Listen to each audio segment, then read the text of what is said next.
for keeping me in your mind. I wish you all a Merry Christmas and a new full year of success for our team.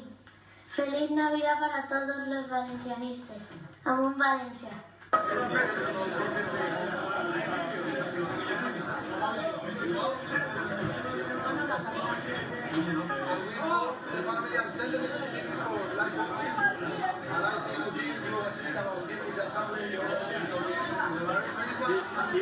Esto de la peña valencianista Facebook son unos cracks. ¿Habéis visto el vídeo del Pachino? Son unos cracks, claro, no, es que estos se fueron a Nueva York y le cascaron la camiseta de Valencia al Pachino. Y la cogió el tiempo, allí con un campeón, sí.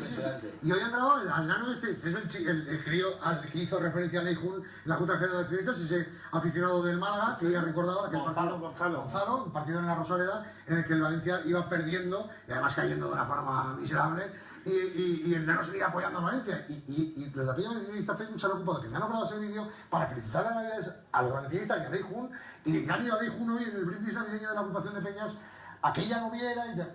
Estos tíos son unos fenómenos. Y nos trajeron a ti y a mí una sudadera. Oye, que es imposible ponérsela porque en esta ciudad no hace frío.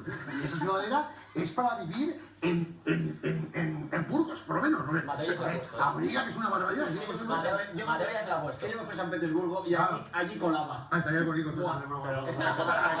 Me contaban los amigos de la página del Facebook, que hemos visto parte del vídeo, que se ha llegado a emocionar Leijun cuando ha visto el mensaje de Gonzalo, porque es verdad, y lo reconoció en la Junta de Accionistas, que le llegó, le emocionó aquella foto de Gonzalo con la bufanda de Valencia en la Rosaleda cuando quedaba un minuto, y hoy, al verlo, no se le ha saltado la lágrima, pero de verdad contaban que se le ha dibujado una sonrisa y les ha dado las gracias también a la familia, que por cierto nos están viendo desde Málaga. Les mandamos un fuerte saludo porque le ha hecho muchísima ilusión ver a Gonzalo felicitándole la Navidad. Me han contado que